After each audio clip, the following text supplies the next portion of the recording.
For 40 years, I've walked the line between worlds and am well versed in death. But I want to have faith in humans. Give me something to believe in. Earth below me, sky above me, fire within me.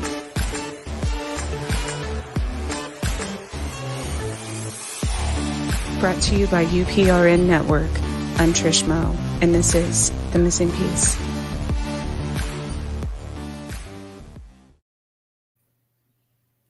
Good evening, everyone. This is The Missing Piece. I'm Trish, and we are broadcasting live on New Orleans 105.3 and United Public Radio Network. And I am located in Kansas, actually. We would also like to thank our sponsor, Carnation, for this hour, and all of my listeners for joining in as well. So welcome. My guest tonight, Uma Shankari. Is that correct? Am I? Got it right. So I am so excited to have you here.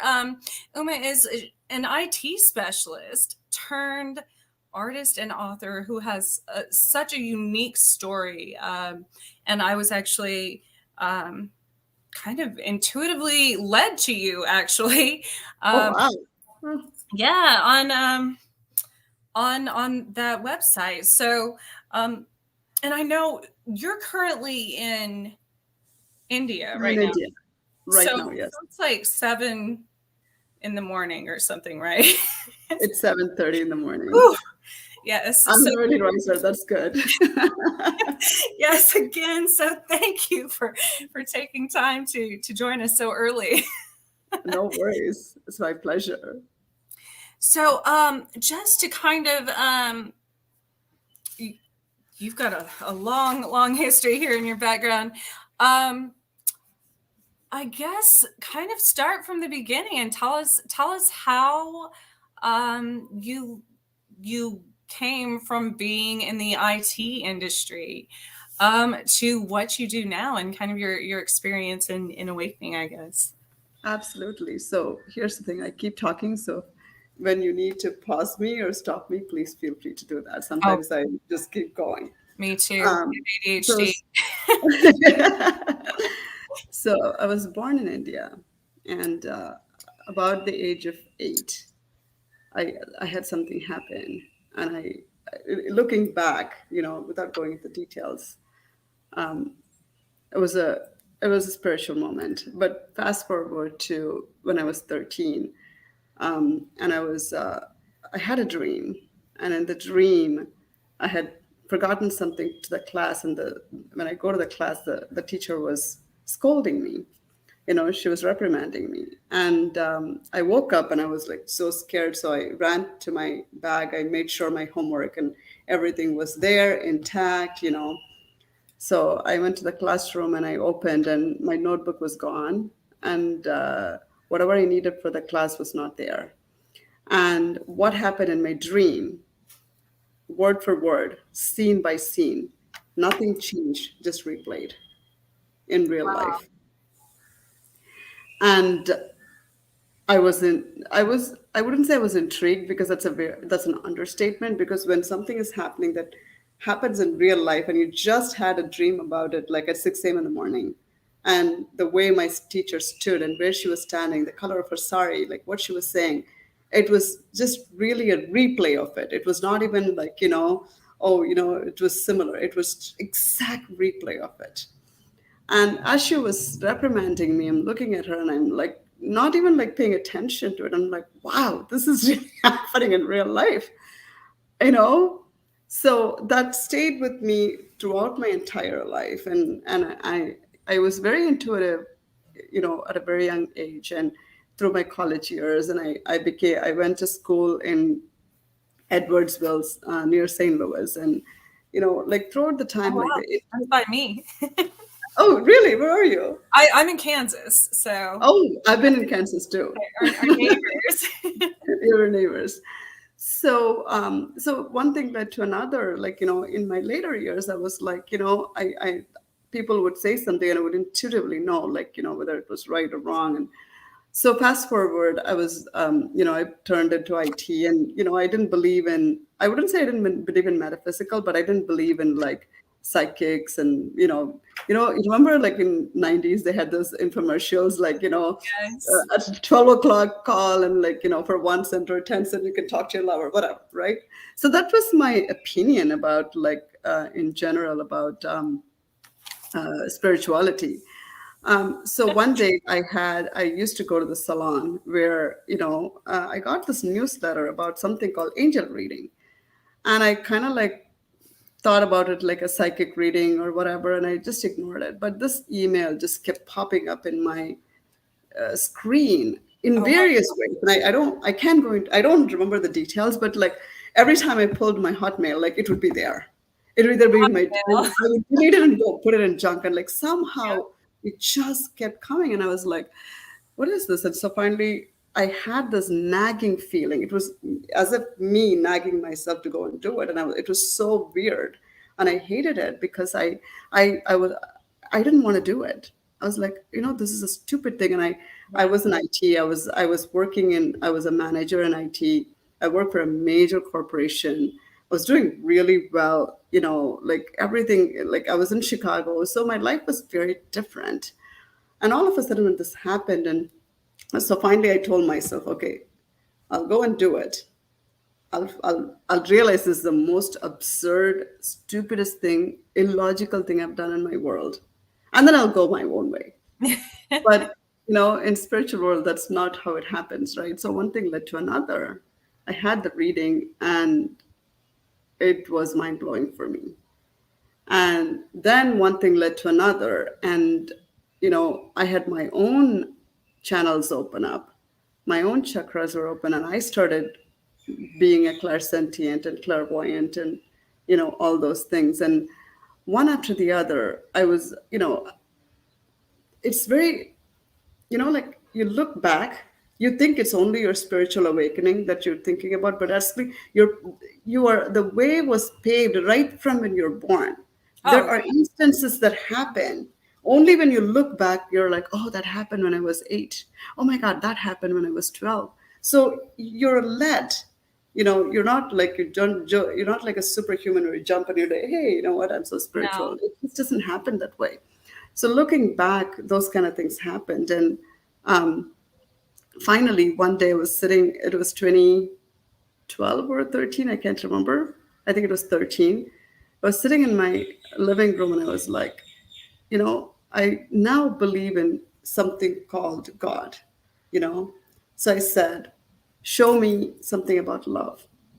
And there was this book shown to me on Amazon, right? Like I went there, I was something it just popped up on my screen, and immediately I knew I had to read it, and it was a channel text.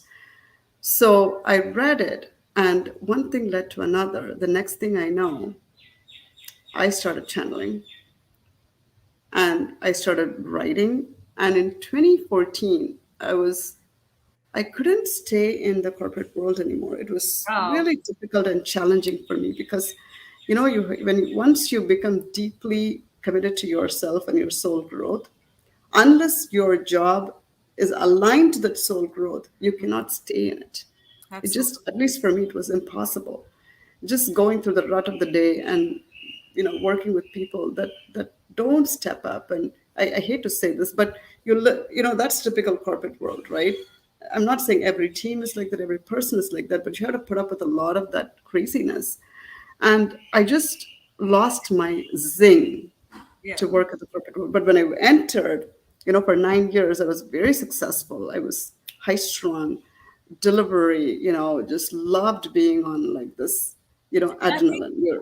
once that happens, you start to see just how programmed, I guess, literally the entire world is, and see it from a young age how it starts, which is sad, but Yeah, it's that programming, right? So the good thing about this is when I was growing up in India, it was very different. The programming had it started as bad as it is now. So, one of my friends said, she put it very aptly.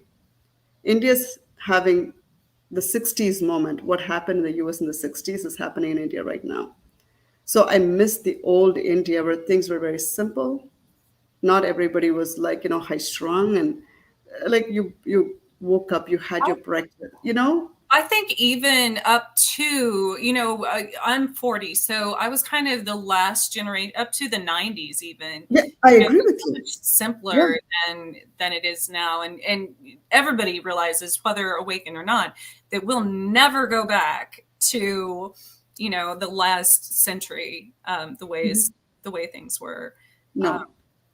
well, we Hi, didn't have internet either, so can you repeat that, please? we didn't have internet See, either, that is or the. cell phones or tech, which, I mean, there's pros and cons. I wouldn't be able to sit here and talk to you, I agree with that. thing, but it's also, uh it keeps us just as disconnected as it keeps us connected, I think. So Correct. I think if you use it wisely, and yes. everything in spirituality can be used for good or bad.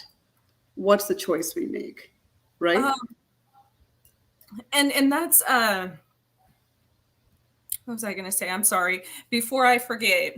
Now I know why I was led to you specifically. um the same thing happened to me when I was around 8 exactly, but I forgot about it. And I grew up on a mountain in the middle of the Gila Wilderness, so I didn't have a city and neighbors. But I Mm-hmm. started programming computers just because I was bored. Mm-hmm. Four? I was bored, so I taught myself Board. how to type. By the time I was 7 or 8, I mean, I had this little TI computer, Texas Instruments, and I programmed, uh, like a robot.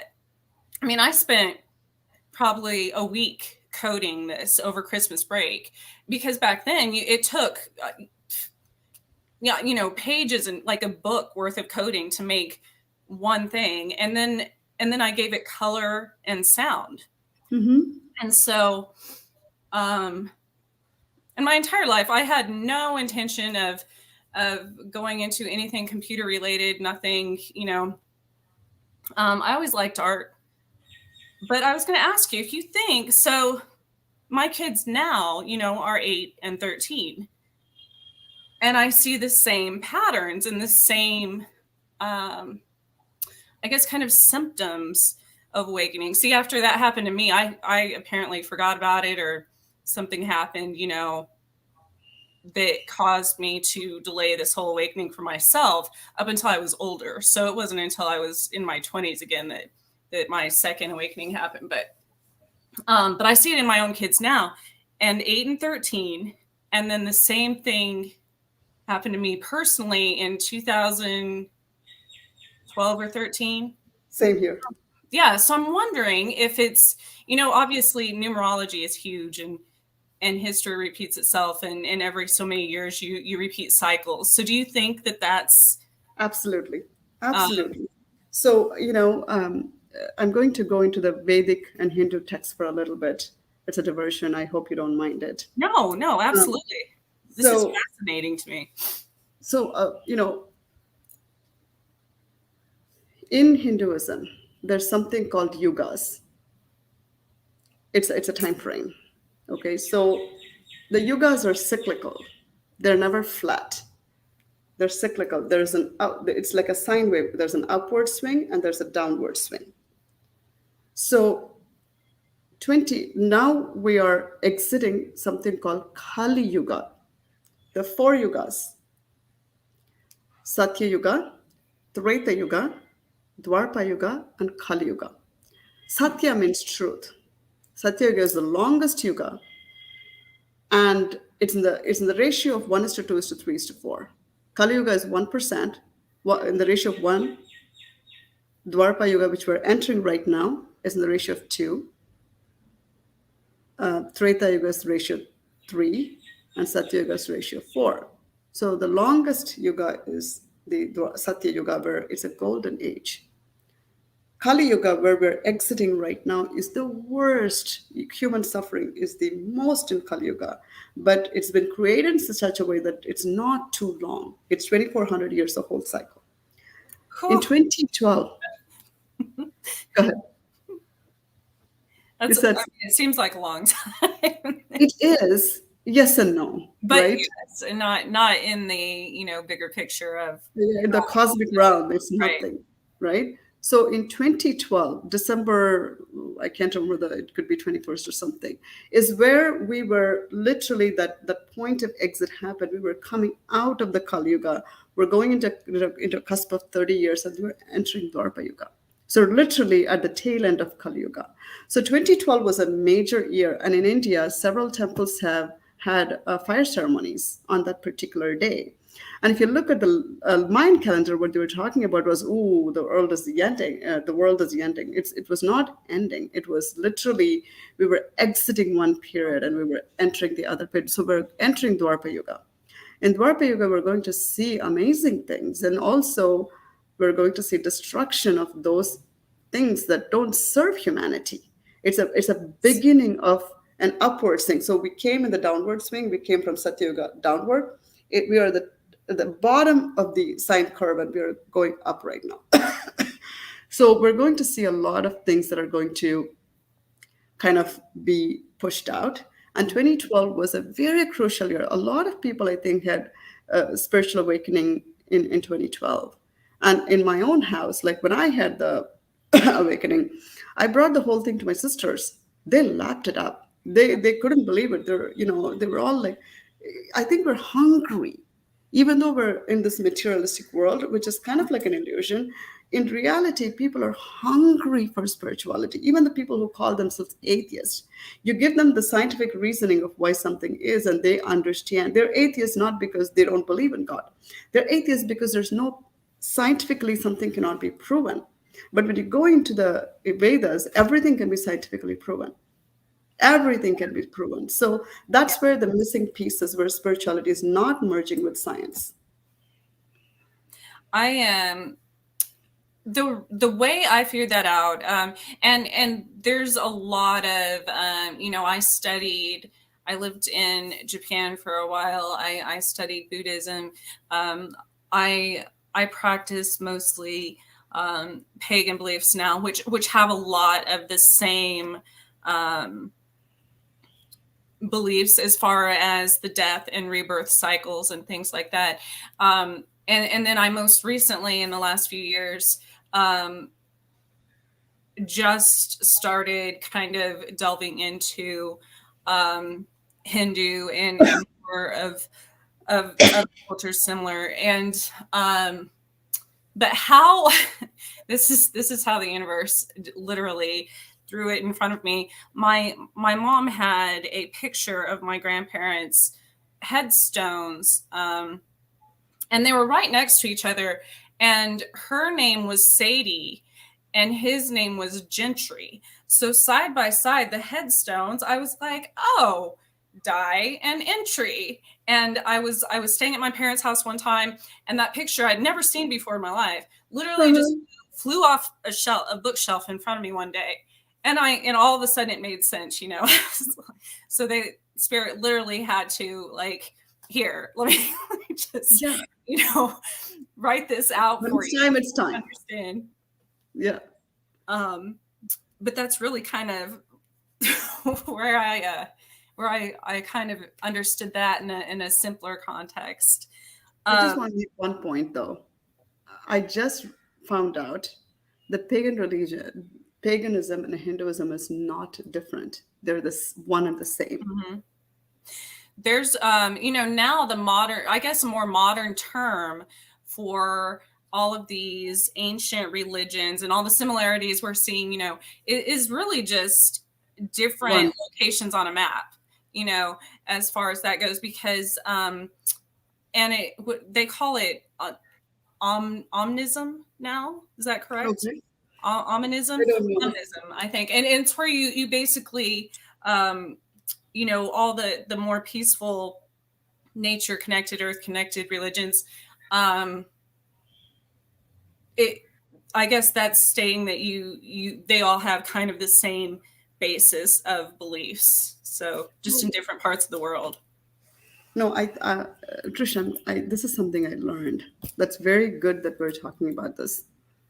What I learned in the recent times, and this is not just some hocus pocus, this is with strong evidence, is that these were not separate religions. Right. It is not like they are all similar. No. See, the thing is, the whole world at some point believed in one thing. And it was very, very scientific. It was very, it's not illogical or anything. So what happened is, when you look at Europe, they said, oh, pagans were so bad. They did all animal worships and all that was lies. Yes. That was not true at all. The reason that was done was to say that we were all separate.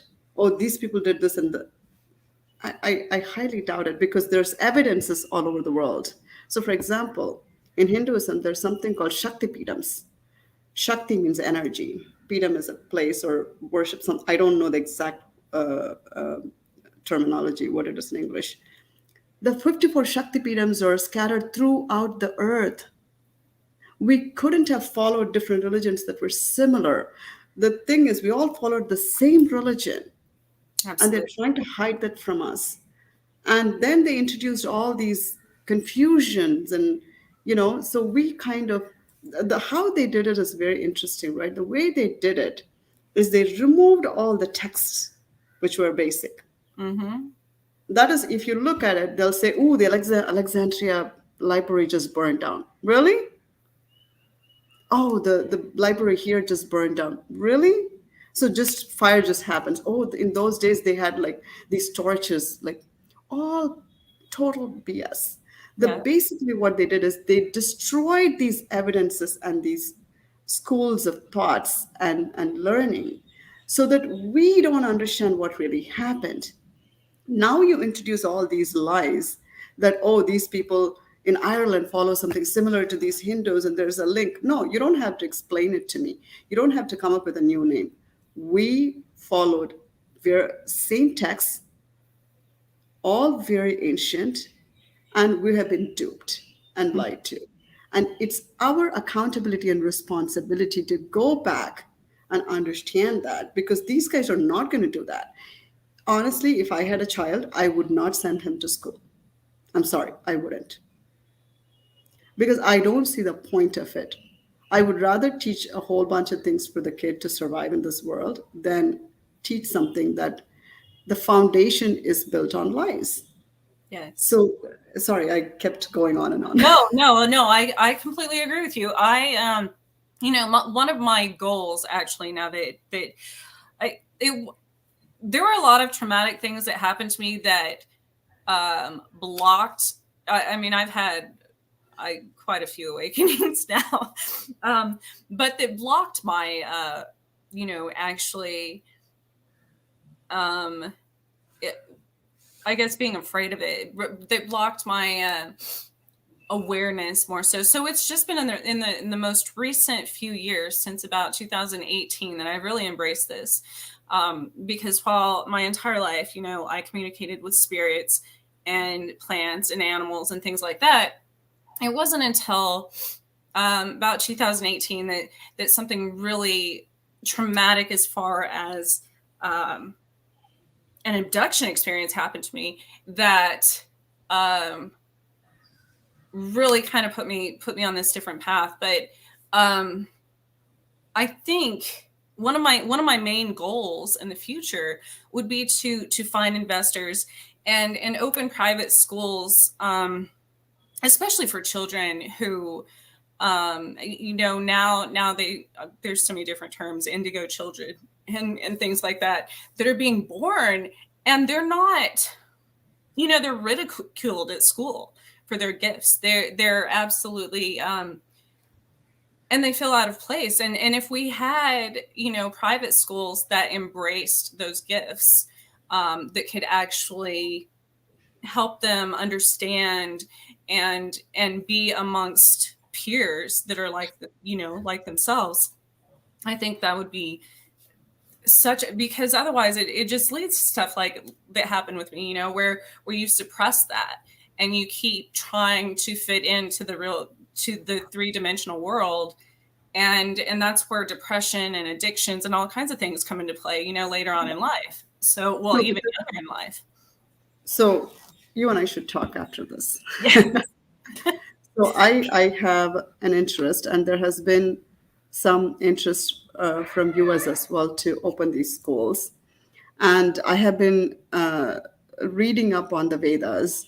The Vedas are about 30, 40,000 years old, but written about 7,000 years ago. And this truth has been hidden from the public. And I am when you read the content of the Vedas, they're not religious in the terms of what religion Right. is today. It's literally a physics, arithmetic, trigonometry text that beautifully explains the existence of humanity and the cosmos itself.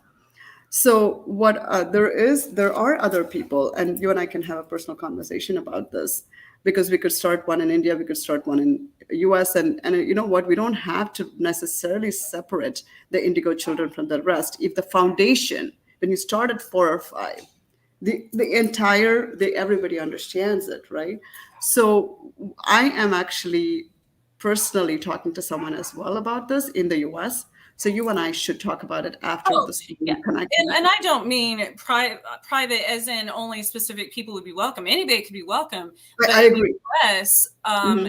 the only way you can teach your own curriculum is to open a private institution. I So completely agree. I completely agree with I otherwise, it's federal mandated as far as I know, that they have to go by the government curriculum. So yeah, I agree. So I didn't I think I chose the wrong words, but I'm in agreement with you. So we should talk about it. I'm very interested in laying a foundation that is based on truth. And that changes everything in a heartbeat. absolutely, and the whole resonating in love and as one and things like that. I try to teach my children that, but then they again the programming, and they go to school and they come home and they say, well, my teacher said that this isn't right, that and even to this day in the US, as far as being pagan, you can be in the US any religion, any race, sex, anything, and there are laws against discrimination for everything nowadays except pagans. We literally people ridicule witches around all the time, you know and it's probably one of the few, because maybe because a lot of us don't, well, I mean, I don't 100% not live in my ego, I'm not going to say that, but But I no, don't get offended, by it. So, but yes, it's something that you were talking about the textbooks and documentation has been hidden, and I agree with that. And I don't think, what started happening to me was I intuitively I would have dreams and visions and write, automatic writing and channeling and things about different beliefs I had never studied, never read about or practiced, all over the world, back to Egyptian times and from almost every country. So it's not something that can be hidden regardless. I don't care how many libraries they burn down, how many books they burn, I agree. how many ink I they agree. burn, blood. It is, it is, um, in humans since the beginning of time. It's not something that can just be erased because it's always going to come It's back. consciousness. Yes. I totally agree with you. See, the thing is, that's why the Kali Yuga is so short. You can't keep hiding the truth for so Yeah. long. It has to come out. And even though it is hidden in the Kali Yuga, people still know. There are seers and there are wise people and there are wise men who really know. It's just that their voice is not as strong Yeah. as those that are trying to suppress. So I completely agree with your statement, and I Again, because we live in fear. Like I said, even 6 months ago, if I had even thought that I was going to be speaking out about this or worrying about, back then I was still worrying about what other people thought about me or what other, but everybody has a voice that needs to be heard as far as, and it's funny, it was about 6 months ago. I made this picture. I'm an artist too. And that was actually me holding a lantern, and it said, "What is done in the dark will always come to light." And that is 100% true, because everything Absolutely. in the darkness, I don't care if you're working on your shadow self, shadow world, whatever, the truth always comes out. So, I agree with you. And you know what? We need to be smart enough to see. See, the thing is not just the people who are in the who are doing the darker things, or, we just literally have this blinder, the programming that we're not able to see it. And these days I don't have the patience to explain people. I'll give the information. I'll say, well, it's up to you. They'll say, how do you know it's the truth? It's like it's up to you to discern it. yeah, I've come here. I'm not going to argue. I'm not going to judge. You go and find out. Because no matter how much you give, you have to realize what's happening. yeah. Nobody can teach you It's so that. hard, and it does get frustrating. It's incredibly frustrating to where I do understand. Especially being amongst like um, Zen monasteries and things like that. When I was in Japan, it's like, yeah, now I get why they're quiet and silent, because after so long, when all this first started happening to me, I was telling everybody I know. I was very religious back then. I was a Christian. I went to church. I was in belonged to church groups and all this, and I was telling everybody I knew, and nobody would listen. And I was even an outcast, and uh, everyone, shoot, half my family still thinks I'm crazy for that matter. But, but, It's good that some people think but you're crazy. yes, but that's okay. I do not, and I tell everyone this, it doesn't matter, regardless, not everyone's going to like anyone ever. So, that's irrelevant. But now what's amazing actually is some of the things that I've been telling them for years now are coming true, and they're actually starting to see it, especially after the shutdown with COVID. I think everybody became more, you have to go within to, really kind of find yourself. And I think, and so then they're like, oh, wait, I think Trish, what was she babbling about years ago? That might be actually so now, so I'm not as crazy now, but I didn't realize until I joined this network actually that there were so many people out there like yourself that are similar, and I know there's tons of people that are probably sitting at home saying, wait, what? There's other people that think like this, there's so that's why it's important for everybody to speak out and come together on it. So that's why I do love the internet and being able to talk to you. I um agree with you. It's how we use it, right? How do you Absolutely. use something? And for me, the biggest, talking about kids, the biggest frustration for me is kids starting with their cell phones at the age of 2 and 3 Yes. and sitting in front of TV for hours. And I'll go into an explanation for this. So what people don't realize is, the ancientness of India, Hmm. how ancient it is. It's people think Egypt is ancient, and I love Egypt. This is not about dissing Egypt. And I have to tell you something as well, because even though I was a born Hindu, I was sort of I didn't understand the basics of Hinduism. I did not realize what it was. So what I did is I kind of like, especially in the US, I would kind of like, if they say like, are you Hindu? I'll be like, well, I don't, I was born, but I don't really practice it. Like that's very fashionable to say. And throughout my spiritual awakening, I kind of pushed away Hinduism. I actually looked at it with a kind of like distrust and mistrust. And I kind of happened to fall into this blog site where this gentleman unearthed all these ancient documents and he started like sharing it. And this was literally a year ago. And me being spiritual, I always said, "Oh, I'm not a Hindu. I'm spiritual." But that's kind of a misnomer.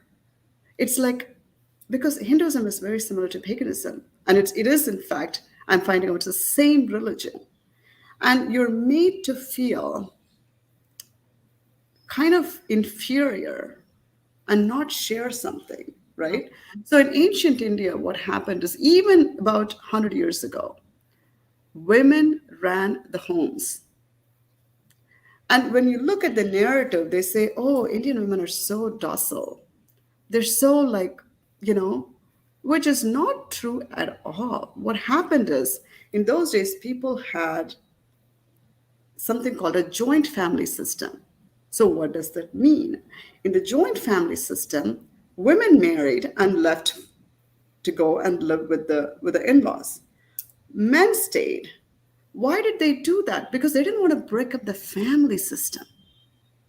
So what they would do is, in the joint family system, the oldest son and the oldest daughter-in-law will run the family.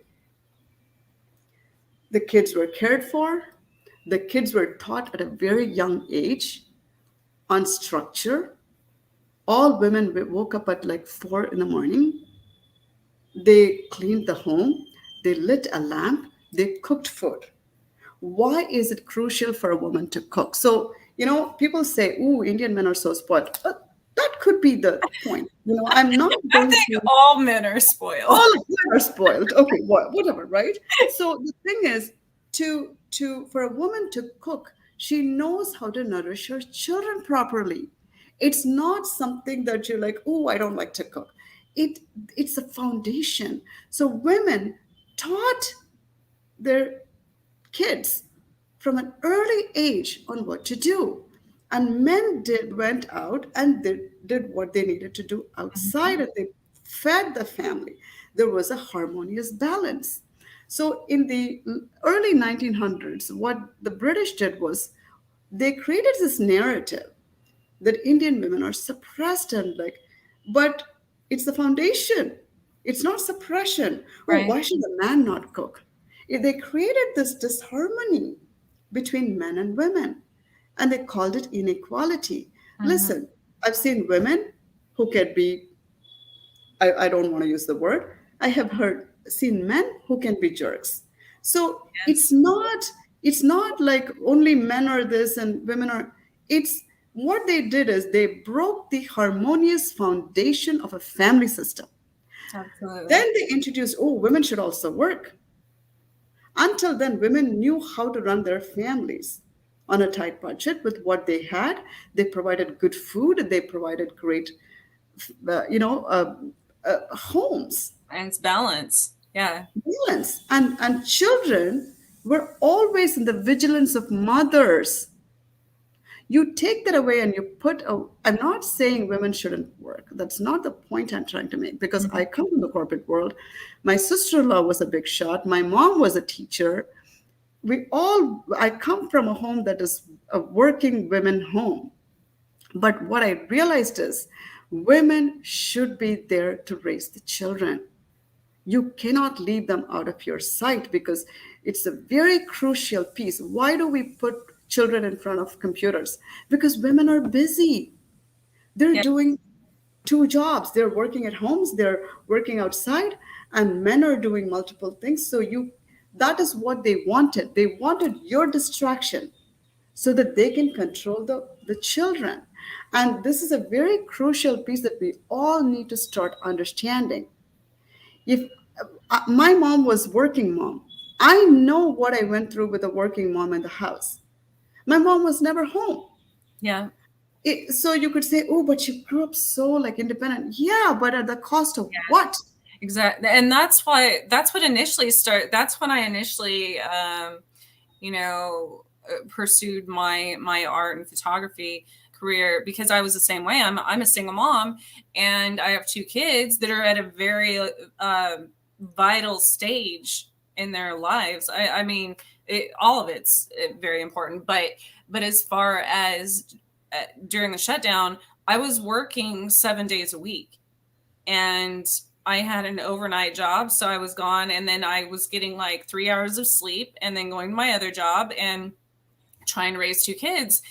And I thought, this isn't how we're supposed to live. This isn't, nothing was balanced. I was too tired to do anything. Mhm. My kids were becoming more disconnected from the family and together. And, and I thought, I'm like, we're all each other has.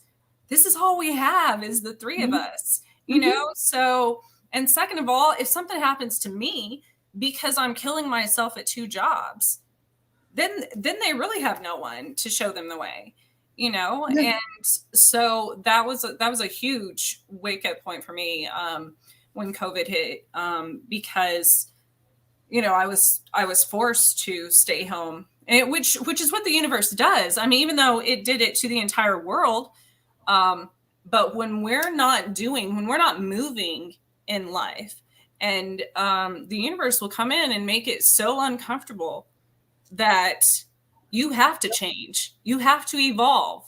yeah, And it's for our higher good. That people get annoyed that spiritual people always say things don't happen to you, they happen for you. But it really does. it It does. really does. If you look, yes, it's painful, but growth is painful. Any type of growth is painful. But at the same time, I'm sure it saved tons of families. As Yeah, far, yes, there were a lot of deaths, and that's terrible, and things like that. But at the same time, it healed parts of generations hmm, that needed to be healed, and things that needed to change, so we don't keep repeating those same cycles and dooming our kids in the future. you yeah. know And you said it so perfectly. What you just said, like growth is tough only because we resist it. yes. When Yes. we resist it, it's gonna be so freaking painful. And Yes. I'm not saying for others. I'm not patronizing. I'm talking about myself. Oh, You know, absolutely. Yeah. yeah, And that's it's the other thing, people, which spiritualists are always talking about. Like, anything we say is usually because ask us how we know. It's one of those things, like, we had to learn the hard way. Like, yeah. it's been through it. We've been through it. And, spirituality is not easy. When you try to make spirituality easy, you're doing spirituality, you're not being spirituality, Right. It's never easy. And to just give an example, I quit my job in 2012, 2014.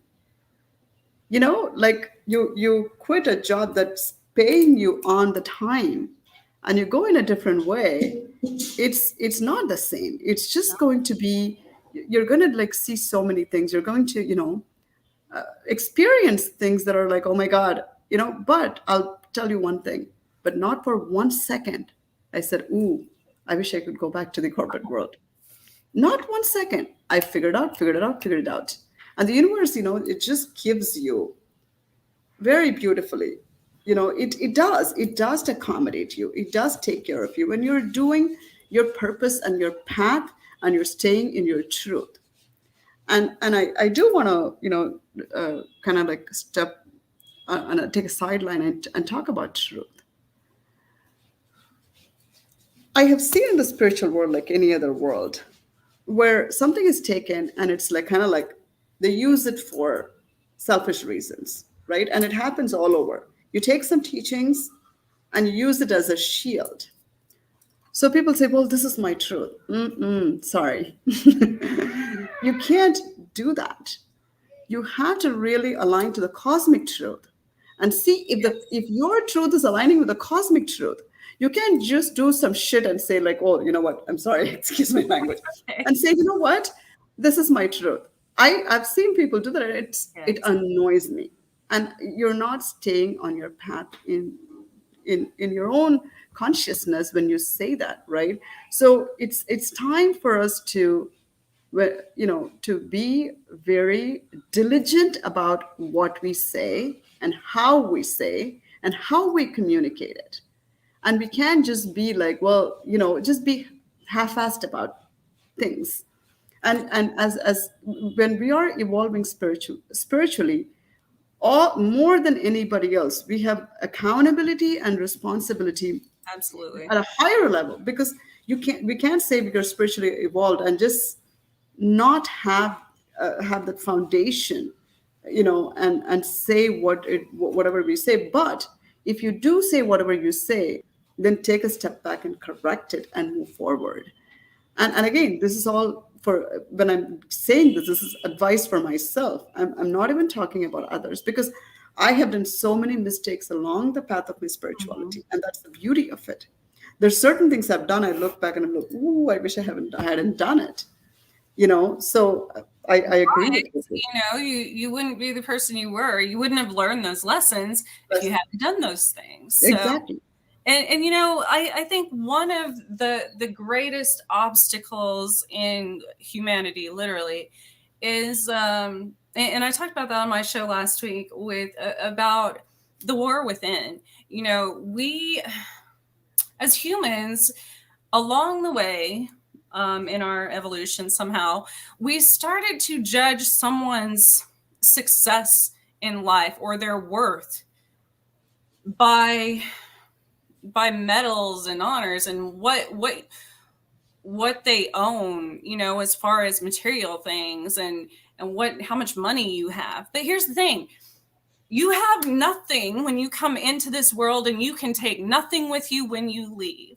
And the thing is, instead of owning things and trying to own people and places, and how about we start owning our words? How about we Hmm. start owning our actions? That would be a start. Because take only what you can carry. Things, you can always get more things. Like we And said, what books are amazing. Don't get me wrong, but like I said, burn the bridges, burn the libraries. It doesn't matter. It's within you. It's within yourself. but So what you're talking about, it, Trish, is integrity. See, yes, what I am seeing is a lack of. See, for me, it's not about the truth. It's not about this. Stay in integrity. When you say something, yes, do it. If you cannot do it, say that you couldn't and apologize and give a clear explanation. Don't be half-assed about it, right? And the integrity piece is such a foundation for truth. That's where truth really begins. If you cannot stay in integrity, and if we are saying we are spiritually evolving, there's a big, big gap. That's a faux spirituality. It's not the real one. So rather than saying I'm spiritual or I'm spiritually evolving, stay in integrity. I have met people who are integrate, who their foundation is integrity. They're not. They may not be spiritual. It doesn't bother me, because right, being in integrity is spiritual. yes, We don't have to put a label on that spirituality. and And doing the right thing even when no one's looking. Even yeah, being able to, um, it, they say, what's the saying? Oh gosh, I can't think of it. You don't have to watch your back if you're not you're not living right if you have to watch your back. that's true. Yes, if you have to watch your back, you're not living right, which is true because It's true. in this journey, I've had to go back, and it's enabled me, like you said, you go back, you look all the way back until you were born, for that matter. You're like, everything is connected, everything starts making sense of why and you start forgiving, learning the act of forgiveness, because it's like you see things from different perspectives. Hmm. And then that's a whole breakdown because you have to go back and apologize to everyone you've ever met in your entire life, basically. Let's. You know what? But it's Let's talk part of the about that. growth. Yeah. It's beautiful. And that's something that you're absolutely right. Integrity is part of truth.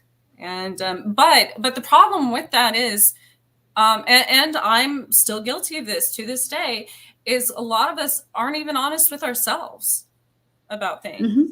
You know, Hmm. so um, That's where it starts, right? That's absolutely, that's where integrity starts. Can you keep the word to yourself?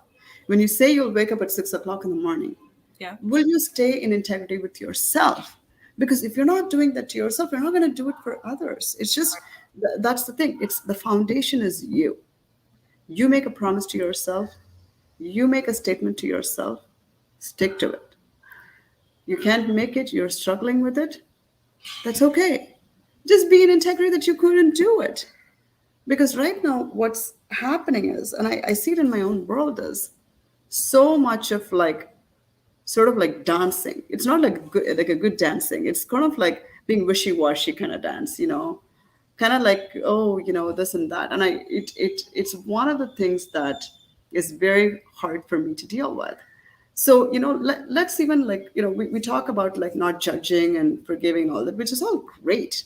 But to be honest with you, I may do that. I won't hire that kind of a person into my life, into a business, or into something I'm doing, because I may say, okay, this is who you are, but I need someone who has the foundation of integrity, because as people who are doing and stepping into bigger things, we cannot have people who lack integrity in our lives and expect to take that leap in doing something for humanity, because it's a very, very big task.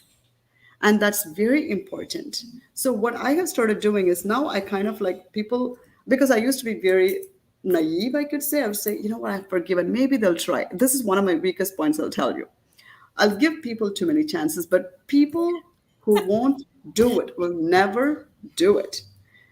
People, they may be spiritual or not spiritual, but people who always show up on time will always show up on time. You could be spiritual and not show up on time. You could be not spiritual. You know what I mean? So we need Yes. people that, for example, if we have the school, we can't have half baked teachers. We need to have teachers who are full of integrity. You know Yes. what I mean? So it's necessary. I'm all about love and forgiveness and all that, but I need people with integrity and who can really do service for humanity if we are going to step into something bigger. Yes. And and there's granted there's a lot that goes into that. I've had very successful. I was a corporate businesswoman as well, and always showed up on time, always, and then Mhm. I do get, like, there are things, I got Lyme disease and a whole lot of health problems came from that, and it did affect my ability to, like I said, with the ADHD and stuff, which I struggle with. It affected my timeliness, my procrastination, and that's okay. I forgive myself for That's that. I okay. will That's different. constantly work on it. But as far as intention, Chronic. I think is I'm constantly growing and still trying, so I'm still showing up for myself every single day on this journey, and trying to improve that. And I think that's absolutely where it starts. Yeah. And we're not talking about, setbacks in life. Setbacks in life is very different. Right now I have a very chaotic life. I Very, think it's very all chaotic. I You know, think we all do. my sister has just been admitted to the hospital. My dad is not feeling doing well. I just got married 3 weeks ago. Oh my Yeah, so goodness! Congratulations. thank you. So it's this whirlwind of things that are happening. And right now, I'm not feeling integrity with myself and all the things I'm telling I want to do, because there's a higher purpose. There's two Yes. lives that have to be saved. There is, not what we're talking about, right? There are setbacks in life, and that's okay. And every person that is on the spiritual path knows it. You don't have to even explain that, right?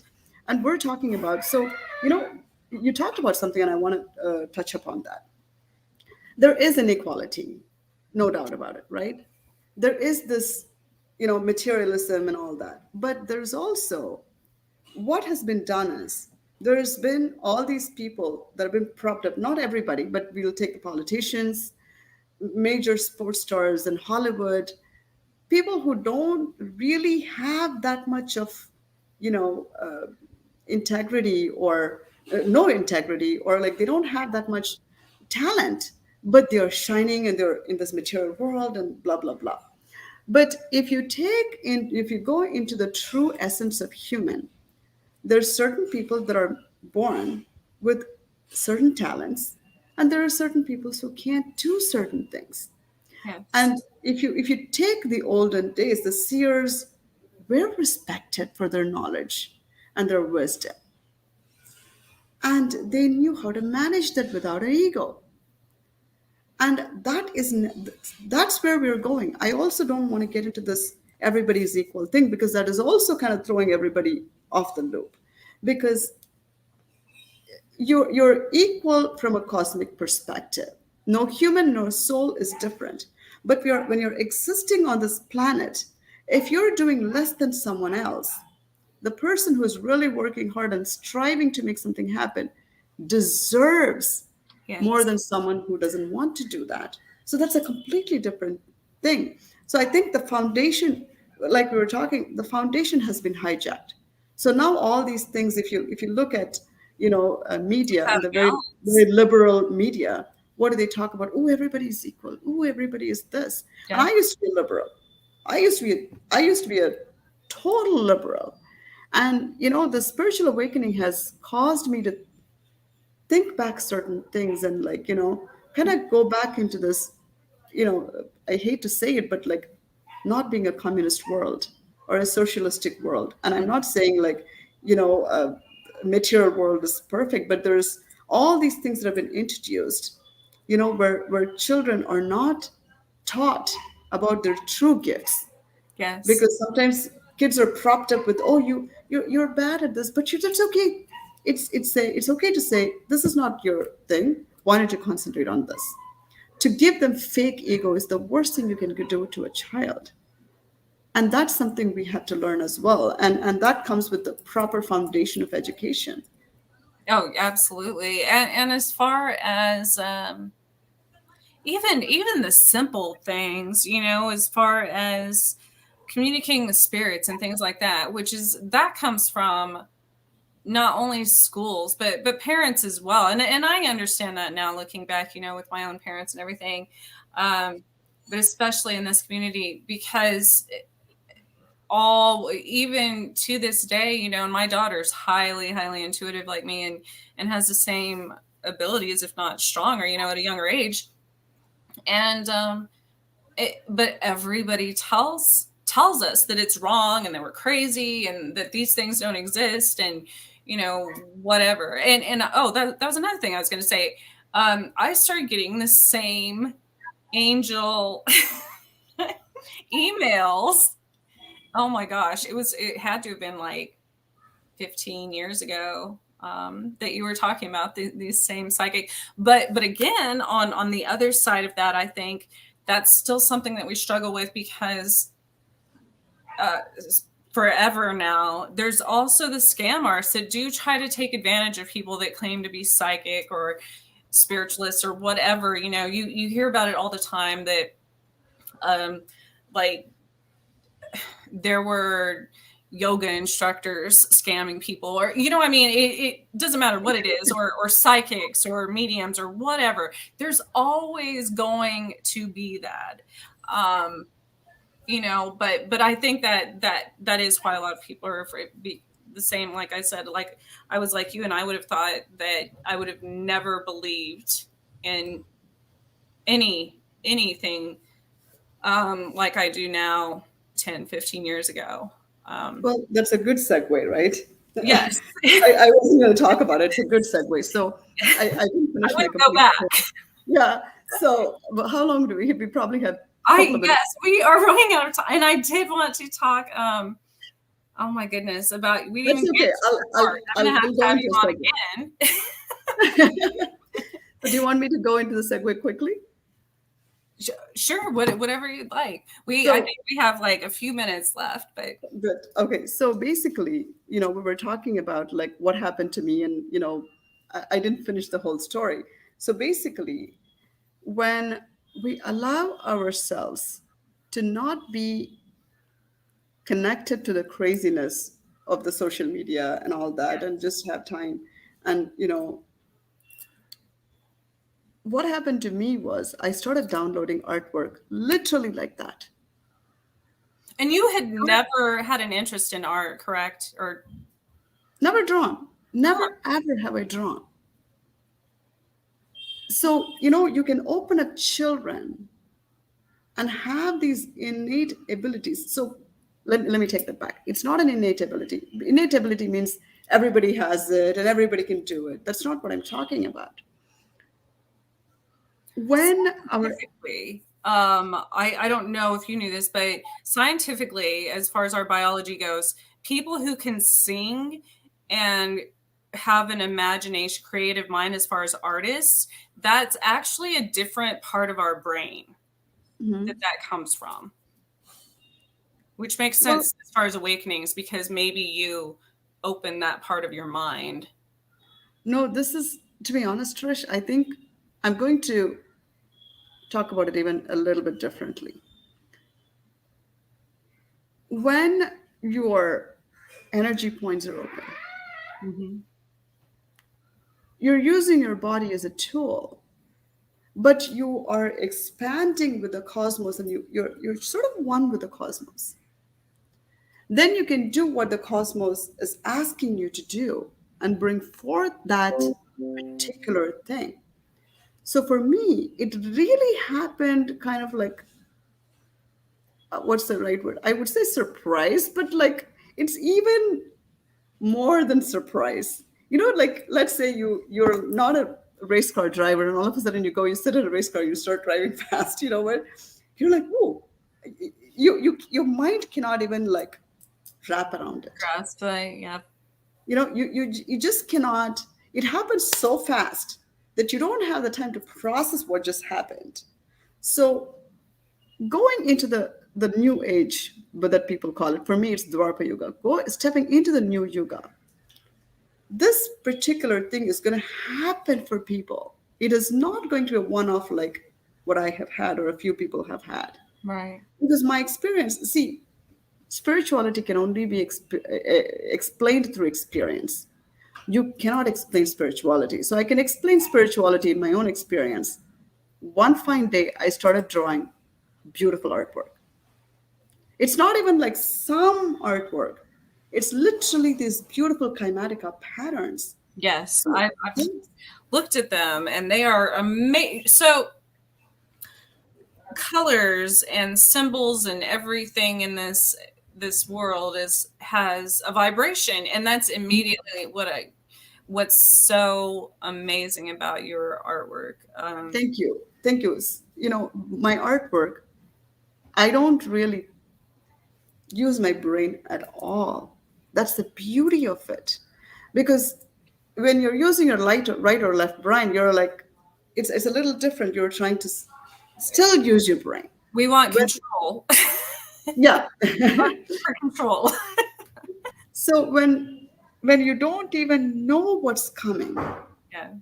it's a very different experience. And what I've had, I I think I can boldly say that. I think it's been a unique experience even for myself and my immediate family and my immediate friends and a lot of people I talk to, because someone who has not ever drawn, not an artist, doesn't know what brushes to use, color pens, papers. For me, all this was not just like a right brain, left brain thing. It just was like so organic.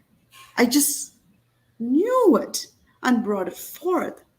And so, I did a remote viewing session on my artwork, and I found out there are extraterrestrials involved in it. But here's the thing: I don't know who they are. I've never talked to them. I've never interacted with them. You know, except in the sense of my artwork. I was going to say, And perhaps maybe you do all the time, you just not in the way you expect. You know, I agree. I've learned that with a lot of things that communicate with me, and it won't be made known until much later. You know, sometimes there's things I'm just learning about something that I was communicating with when I was, you know, 5, because I wouldn't have understood it at that point. Mhm. Yeah.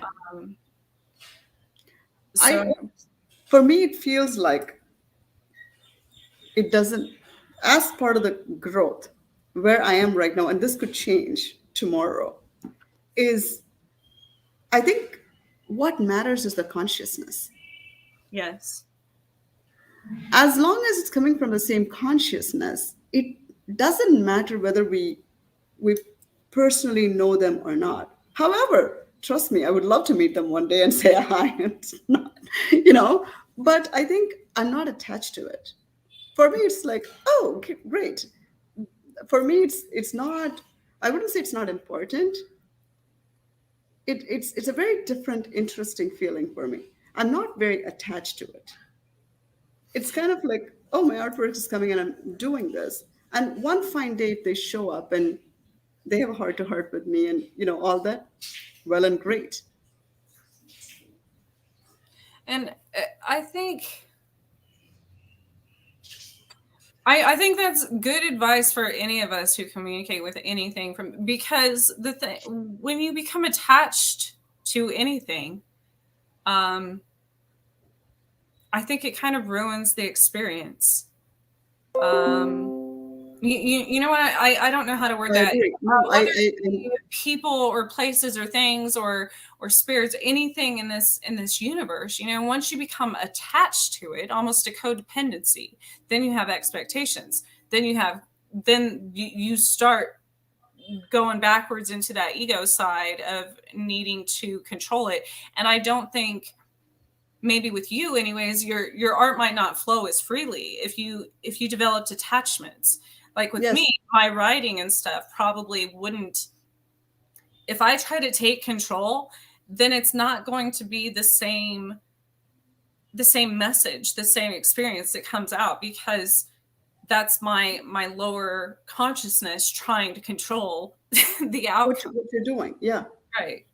And with my artwork, I have no idea what's coming through, how it's going to revolve, so that makes it very easy for me, because I don't know what I'm going to do next. I only know what I'm going to do now.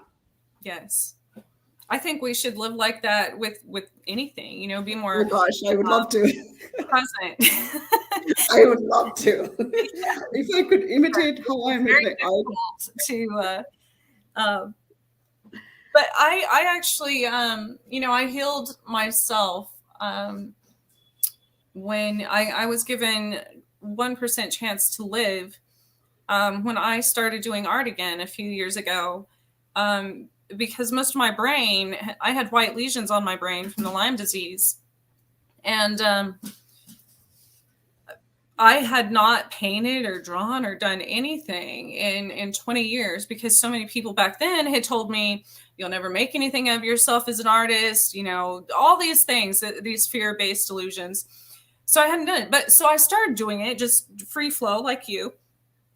I didn't get symbols and things like, but just to I guess for the relaxation and creative part, I started doing that. And a few months later, they did a brain scan. They said, we don't know what you're doing, but your brain's healing itself. And I would just go to town with different bright colors and whatever came out. I wasn't trying to be perfect. I wasn't trying to, and it also healed me as far as that emotional part of, I didn't care at the moment who didn't like it. I wasn't doing it for anyone else. So for everyone who told me that it wasn't good enough back then, so that was also healing that part of me along with my brain. And No, so but what you just shared is so important, Trish. See, this is people are so dependent and codependent on the pharmaceuticals and the yes. doctors, and it is easy to heal yourself. It is really what you just shared is such a nugget of gold.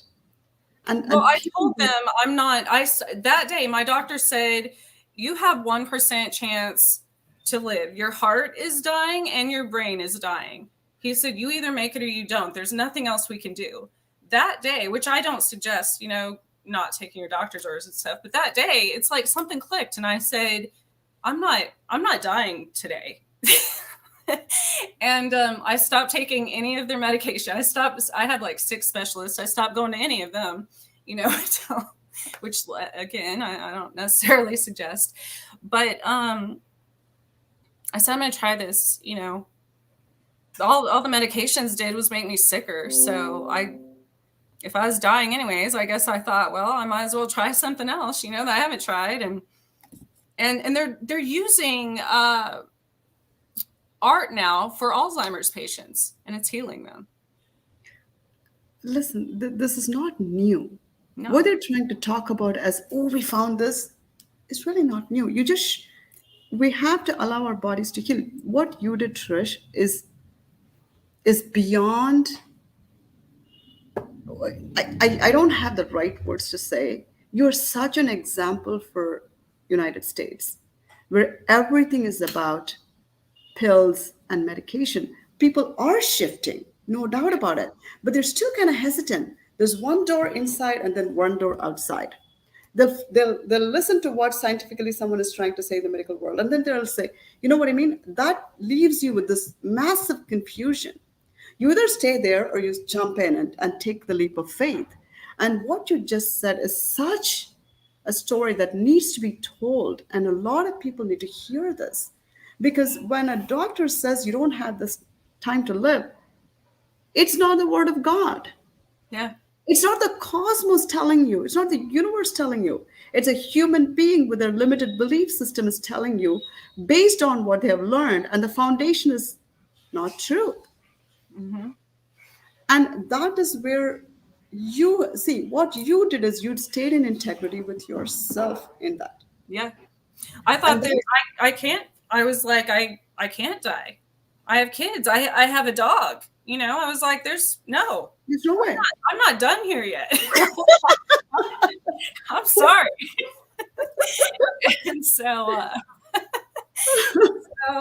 so I completely, but again, not only did I change my energy, you know, I went from basically people my doctors gaslighting me per se, kind of, Yeah, yeah. telling me that I'm going to be bedridden for the rest of my days and brain dead and everything, to uh, I'm like, why? Because somebody said I was going to be? You know, let me prove them wrong. And if not, what do I have to lose? You know? So, Nothing. Nothing. And I actually would like to work with you. We need to talk after this. And yes. And I and would I'm gonna have to have you on. I have to have you on again because I mean I love talking to you, but so you can actually show and share some of your beautiful art. And I would love to unfortunately, be on it. we are out of time right now. Yes. I will post Uma's links on my page. And again, thank you to all the listeners. Please keep everyone in the world, you know, in your thoughts and in your hearts, as this is a chaotic year for us all. Yeah. Thank you for listening. Thank you, Uma, so much for joining Thank us. you.